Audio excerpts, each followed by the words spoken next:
Ini kenal sama beliau, bahwa beliau itu memang karakternya itu jelek, omongannya nggak bisa dipercaya dan seterusnya dan seterusnya.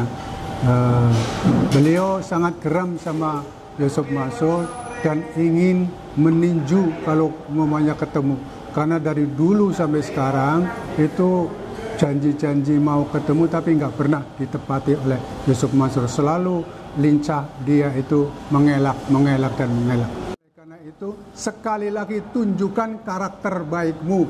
Meskipun kami tahu bahwa memang sulit untuk menemukan karakter baik dari seorang Yusuf Mansur, tetapi kami masih menghimbau, karena bagaimanapun juga engkau masih menyandang dikatakan atau dijuluki oleh umat sebagai ustadz. Seorang ustadz itu harus mempunyai karakter sebagaimana Nabi, yaitu sebagai mempunyai karakter tabligh, amanah, dan fatonah.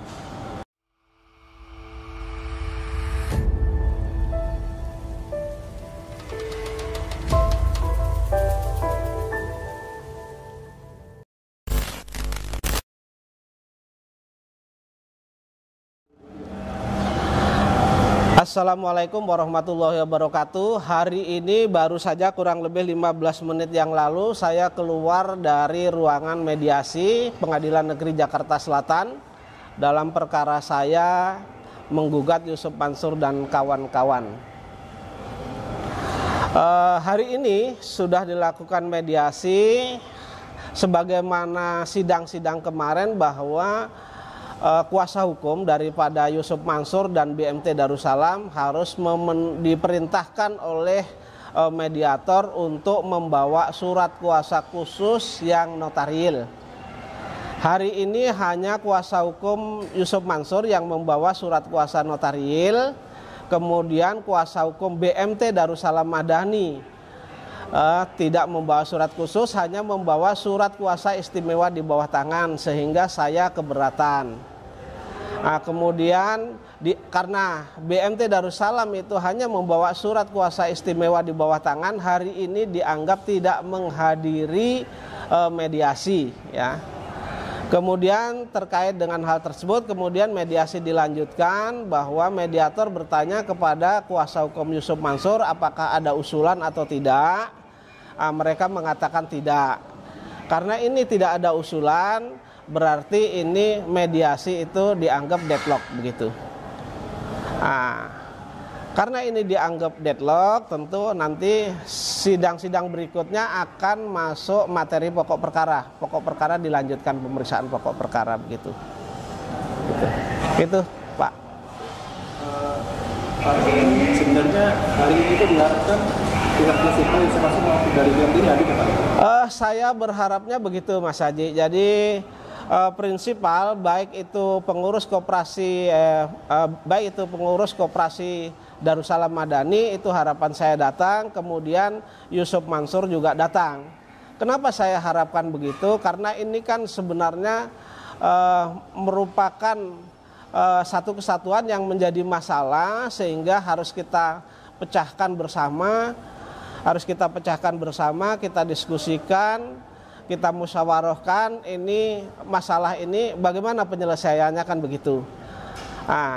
Saya terus terang kecewa dengan Yusuf Mansur, kemudian saya kecewa dengan BMT Darussalam Madani yang mana tidak datang sendiri tetapi mengutus kuasa hukumnya.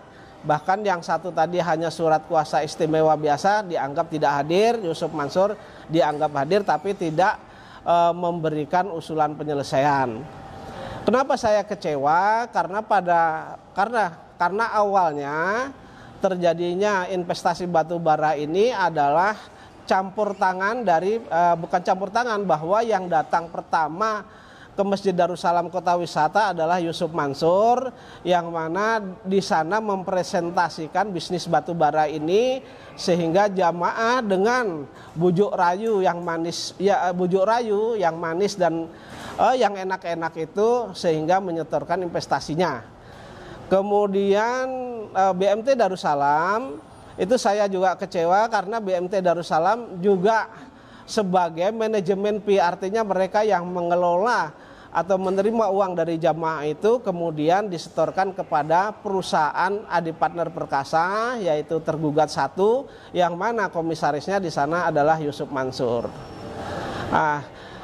Sehingga menurut saya ketika Yusuf Mansur kemudian BMT Darussalam tidak datang ini, menurut saya memberikan contoh yang tidak baik terhadap umat, atau ya setidak-tidaknya umat bisa melihatlah bagaimana itikat dari kedua tergugat ini, begitu Mas Haji. Baik, Pak. Artinya ini mediasi deadlock ya Pak? Ya, mediasi dianggap deadlock, terus kemudian dilanjutkan dengan pemeriksaan pokok perkara. Iya. Bagaimana persiapan Pak jadi dalam menghadapi? Biasa-biasa saja, karena sudah kita siapkan dari jauh hari sebelumnya, sudah kita siapkan, jadi biasa-biasa saja. Selanjutnya boleh saya tanya kepada Pak Sofyan? Boleh, silakan. Kenal dengan Pak Suharjito Pak? Kenal? Menurut pengakuan beliau bahwa Pak Suharjito ini pernah membantu dalam persuasif untuk menghubungi Sumarso Pak, tetapi gagal Pak. Itu bisa diceritakan lebih lanjut Pak? Ya memang beliau ini sedikit banyak kenal jauh-jauh hari sebelum kita kenal Yusuf Mansur. Ketika Yusuf Mansur masih jadi anak kolong gitu. Anak dibilang preman juga mungkin iya, tapi yang jelas masih belum jadi seperti sekarang, masih jauh, masih miskin, masih kemana-mana itu butuh tumpangan orang. Nah Pak Suharjito ini kenal sama beliau, bahwa beliau itu memang karakternya itu jelek, omongannya nggak bisa dipercaya dan seterusnya. Beliau sangat geram sama Yusuf Mansur dan ingin meninju kalau umpamanya ketemu, karena dari dulu sampai sekarang itu janji-janji mau ketemu tapi nggak pernah ditepati oleh Yusuf Mansur. Selalu lincah dia itu mengelak. Pak Satkelek, ini mediasi ketiga deadlock, Yusuf Mansur dan juga pihak BMT ini tidak aktif kembali. Bagaimana tanggapan Pak Satkelek? Yang ingin saya katakan adalah bahwa sidang perkara perdata ini adalah perkara moral, perkara bagaimana kita menunjukkan karakter yang baik agar menjadi contoh bagi orang-orang selain kita untuk percaya pada pengadilan, untuk percaya pada kita sebagai manusia, sebagai khalifatullah fil ardh, sebagai khalifah Allah di muka bumi ini, untuk memakmurkan dunia ini agar terjadi kehidupan yang toto tentrem kertora harjo, gemah ripah loh jinawi kata orang Jawa. Nah, oleh karena itu saya himbau dan saya tekankan pada Yusuf Mansur, jikalau engkau memang benar-benar ingin menyelesaikan masalah dunia dan akhirat, yaitu masalah investasi batu bara yang engkau pernah presentasikan di Masjid Darussalam kepada para jamaah Masjid Darussalam sehingga mereka banyak yang ikut apa ajakan beliau, maka datanglah ke pengadilan perdata ini atau datanglah ke tempat kami di Masjid Darussalam atau di tempat manapun yang engkau inginkan agar kami bisa bertatap muka dan bisa berdialog, bisa saling berdiskusi untuk menyelesaikan masalah investasi batu bara ini secara tuntas, secara adil dan secara syar'i. Di sini keterkaitan engkau sebagai penggagas ide investasi batu bara ini adalah sangat penting. Nggak bisa diwakilkan. Meskipun engkau mempunyai uang banyak, engkau tidak bisa semena-mena mewakilkan kepada orang terus. Hadapi kami, tantangan kami, dan dengan gagah berani coba tunjukkan kepada umat, kepada orang-orang yang selama ini engkau bodohi, kepada orang-orang yang selama ini engkau telikung, dan kepada orang-orang yang selama ini engkau tidak pedulikan, dilecehkan. Seperti kami berapa kali kami datang ke rumah, tidak engkau hiraukan, tidak mau menemui, padahal engkau di medsos bernarasi bahwa kalau ingin menyelesaikan masalah batubara, masalah investasi yang lain, datanglah ke rumah, kita bisa bicarakan baik-baik. Tapi nyatanya kita datang ke sana, engkau kabur, nggak mau menemui kami. Oleh karena itu, sekali lagi tunjukkan karakter baikmu. Meskipun kami tahu bahwa memang sulit untuk menemukan karakter baik dari seorang Yusuf Mansur, tetapi kami masih menghimbau, karena bagaimanapun juga engkau masih menyandang, dikatakan atau dijuluki oleh umat sebagai ustadz. Seorang ustadz itu harus mempunyai karakter sebagaimana Nabi, yaitu sebagai mempunyai karakter tabligh, amanah, dan fatonah. Dan untuk BMT juga hampir sama, karena BMT itu langsung atau tidak langsung terkait dengan investasi batubara sebagai mediator, sebagai perantara antara kami Jamaah Darussalam dan Yusuf Mansur sebagai penggagas idenya. Oleh karena itu BMT harus menunjukkan juga karakter yang baik. Apalagi BMT Darussalam Madani ini diketahui atau diinginkan sebagai BMT yang berdasarkan syariah. Sehingga mau tidak mau pengurusnya jangan pernah melecehkan orang.